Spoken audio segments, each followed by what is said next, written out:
Chapter 10 of Frankenstein by Mary Shelley. I spent the following day roaming through the valley.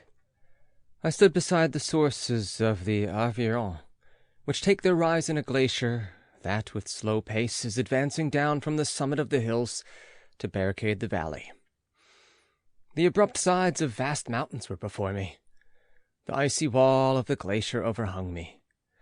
A few shattered pines were scattered around, and the solemn silence of this glorious presence chamber of imperial nature was broken only by the brawling waves, or the fall of some vast fragment, the thunder sound of the avalanche, or the cracking reverberated along the mountains of the accumulated ice, which through the silent working of immutable laws was ever and anon rent and torn, as if it had been but a plaything in their hands.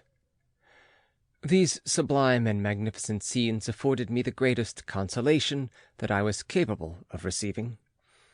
They elevated me from all littleness of feeling, and although they did not remove my grief, they subdued and tranquilized it. In some degree, also, they diverted my mind from the thoughts over which it had brooded for the last month. I retired to rest at night, my slumbers, as it were, waited on and ministered to by the assemblance of grand shapes which I had contemplated during the day. They congregated round me, the unsustained snowy mountain-top, the glittering pinnacle, the pine woods and ragged bare ravine, the eagle soaring amidst the clouds. They all gathered round me and bade me be at peace. Where had they fled when the next morning I awoke? All of soul inspiriting fled with sleep, and dark melancholy clouded every thought. The rain was pouring in torrents, and thick mists hid the summits of the mountains, so that I even saw not the faces of those mighty friends. Still, I would penetrate their misty veil, and seek them in their cloudy retreats. What were rain and storm to me? My mule was brought to the door, and I resolved to ascend to the summit of Mont Anvers. I remembered the effect that the view of the tremendous and ever-moving glacier had produced upon my mind when I first saw it. It had then filled me with a sublime ecstasy that gave wings to the soul and allowed it to soar from the obscure world to light and joy. The sight of the awful and majestic in nature had indeed always the effect of solemnizing my mind, and causing me to forget the passing cares of life. I determined to go without a guide, for I was well acquainted with the path, and the presence of another would destroy the solitary grandeur of the scene. The ascent is precipitous, but the path is cut into continual and short windings, which enable you to surmount the perpendicularity of the mountain. It is a scene terrifically desolate. In 1,000 spots the traces of the winter avalanche may be perceived, where trees lie broken and strewed on the ground, some entirely destroyed, others bent, leaning upon the jutting rocks of the mountain, or transversely upon other trees. The path, as you ascend higher, is intersected by ravines of snow, down which stones continually roll from above. One of them is particularly dangerous, as the slightest sound, such as even speaking in a loud voice, produces a concussion of air sufficient to draw destruction upon the head of the speaker. The pines are not tall or luxuriant, but they are somber and add an air of severity to the scene. I looked on the valley beneath. Vast mists were rising from the rivers which ran through it, and curling in thick wreaths around the opposite mountains, whose summits were hid in the uniform clouds, while rain poured from the dark sky and added to the melancholy impression I received from the objects around me. Alas! Why does man boast of sensibilities superior to those apparent in the brute? It only renders them more necessary beings. If our impulses were confined to hunger, thirst, and desire, we might be nearly free. But now we are moved by every wind that blows, and a chance word or scene that word may convey to us. We rest. A dream has power to poison sleep. We rise. One wandering thought pollutes the day. We feel, conceive, or reason, laugh, or weep, embrace fond woe, or cast our cares away. It is the same, for, be it joy or sorrow, the path of its departure still is free. Man's yesterday may ne'er be like his morrow. Naught may endure but mutability. It was nearly noon when I arrived at the top of the ascent. For some time I sat upon the rock that overlooks the sea of ice. A mist covered both that and the surrounding mountains. Presently a breeze dissipated the cloud, and I descended upon the glacier. The surface is very uneven, rising like the waves of a troubled sea, descending low, and interspersed by rifts that sink deep. The field of ice is almost a league in width, but I spent nearly 2 hours in crossing it. The opposite mountain is a bare, perpendicular rock. From the side where I now stood, Montanvert was exactly opposite, at the distance of a league, and above it rose Mont Blanc in awful majesty.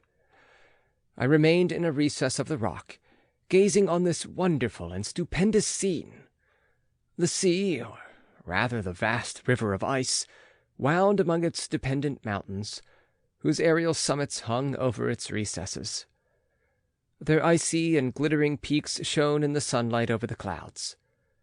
My heart, which was before sorrowful, now swelled with something like joy. I exclaimed, "Wandering spirits, if indeed ye wander, and do not rest in your narrow beds, allow me this faint happiness, or take me as your companion, away from the joys of life." As I said this, I suddenly beheld the figure of a man at some distance, advancing toward me with superhuman speed. He bounded over the crevices in the ice, among which I had walked with caution. His stature, also, as he approached, seemed to exceed that of a man. I was troubled. A mist came over my eyes, and I felt a faintness seize me, but I was quickly restored by the cold gale of the mountains.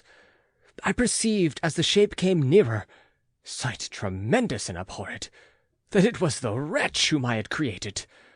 I trembled with rage and horror, resolving to wait his approach and then close with him in mortal combat. He approached, his countenance bespoke bitter anguish, combined with disdain and malignity, while its unearthly ugliness rendered it almost too horrible for human eyes. But I scarcely observed this. Rage and hatred had at first deprived me of utterance, and I recovered only to overwhelm him with words expressive of furious detestation and contempt. "Devil!"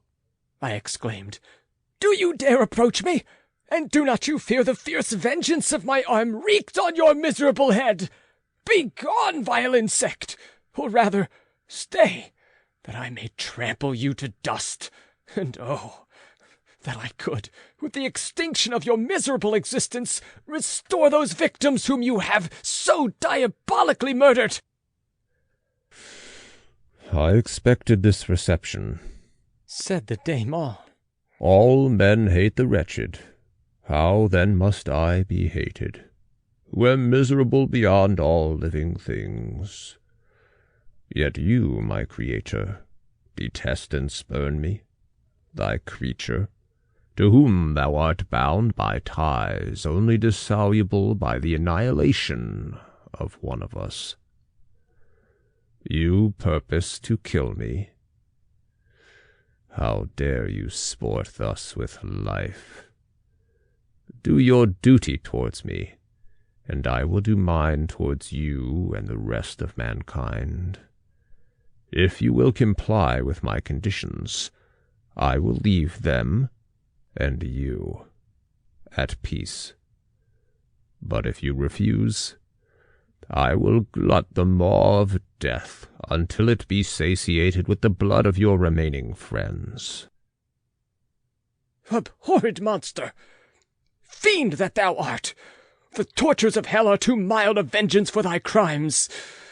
Wretched devil, you reproach me with your creation? Come on, then, that I may extinguish the spark which I so negligently bestowed." My rage was without bounds.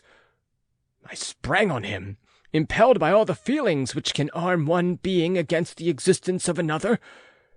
He easily eluded me and said, "Be calm! I entreat you to hear me before you give vent to your hatred on my devoted head. Have I not suffered enough that you seek to increase my misery? Life, although it may only be an accumulation of anguish, is dear to me, and I will defend it. Remember, thou hast made me more powerful than thyself. My height is superior to thine, my joints more supple. But I will not be tempted to set myself in opposition to thee. I am thy creature, and I will be even mild and docile to my natural lord and king. If thou wilt also perform thy part, the which thou owest me.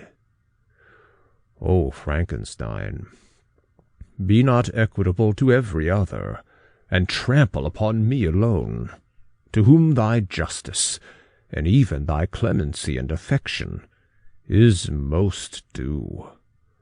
Remember that I am thy creature. I ought to be thy Adam, but I am rather the fallen angel, whom thou drivest from joy for no misdeed. Everywhere I see bliss, from which I alone am irrevocably excluded. I was benevolent and good. Misery made me a fiend. Make me happy, and I shall again be virtuous. "Begone! I will not hear you. There can be no community between you and me. We are enemies. Begone, or let us try our strength in a fight, in which one must fall." How can I move thee? Will no entreaties cause thee to turn a favourable eye upon thy creature, who implores thy goodness and compassion? Believe me, Frankenstein, I was benevolent. My soul glowed with love and humanity. But am I not alone? Miserably alone? You, my creator, abhor me. What hope can I gather from your fellow creatures who owe me nothing? They spurn and hate me. The desert mountains and dreary glaciers are my refuge. I have wandered here many days. The caves of ice, which I only do not fear, are a dwelling to me, and the only one which man does not grudge. These bleak skies I hail, for they are kinder to me than your fellow beings. If the multitude of mankind knew of my existence, they would do as you do, and arm themselves for my destruction. Shall I not then hate them who abhor me? I will keep no terms with my enemies. I am miserable, and they shall share my wretchedness. Yet it is in your power to recompense me, and deliver them from an evil which it only remains for you to make so great, that not only you and your family, but thousands of others, shall be swallowed up in the whirlwinds of its rage. Let your compassion be moved, and do not disdain me. Listen to my tale. When you have heard that, abandon or commiserate me, as you shall judge that I deserve. But hear me. The guilty are allowed by human laws, bloody as they are, to speak in their own defense before they are condemned. Listen to me, Frankenstein. You accuse me of murder, and yet you would, with a satisfied conscience, destroy your own creature. Oh, praise the eternal justice of man. Yet I ask you not to spare me. Listen to me, and then, if you can, and if you will, destroy the work of your hands. Why do you call to my remembrance, I rejoined, circumstances of which I shudder to reflect, that I have been the miserable origin and author? Cursed be the day, abhorred devil, in which you first saw the light! Cursed, although I curse myself, be the hands that formed you! You have made me wretched beyond expression. You have left me no power to consider whether I am just to you or not. Begone! Relieve me from the sight of your detested form. Thus I relieve thee, my creator, he said, and placed his hated hands before my eyes, which I flung from me with violence. Thus I take from thee a sight which you abhor. Still, thou canst listen to me and grant me thy compassion. By the virtues that I once possessed, I demand this from you. Hear my tale. It is long and strange, and the temperature of this place is not fitting to your fine sensations. Come to the hut upon the mountain. The sun is yet high in the heavens, before it descends to hide itself behind yon snowy precipices and illuminate another world. You will have heard my story and can decide. On you it rests, whether I quit forever the neighborhood of man and lead a harmless life, or become the scourge of your fellow creatures, and the author of your own speedy ruin. As he said this, he led the way across the ice. I followed. My heart was full, and I did not answer him, but as I proceeded I weighed the various arguments that he had used, and determined at least to listen to his tale. I was partly urged by curiosity, and compassion confirmed my resolution. I had hitherto supposed him to be the murderer of my brother, and I eagerly sought a confirmation or denial of this opinion. For the first time also I felt what the duties of a creator towards his creature were, and that I ought to render him happy before I complained of his wickedness. These motives urged me to comply with his demand. We crossed the ice, therefore, and ascended the opposite rock. The air was cold, and the rain again began to descend. We entered the hut, the fiend with an air of exultation, I with a heavy heart and depressed spirits. But I consented to listen, and seating myself by the fire which my odious companion had lighted, he thus began his tale. End of chapter 10. Recording by John Van Stan, Savannah, Georgia.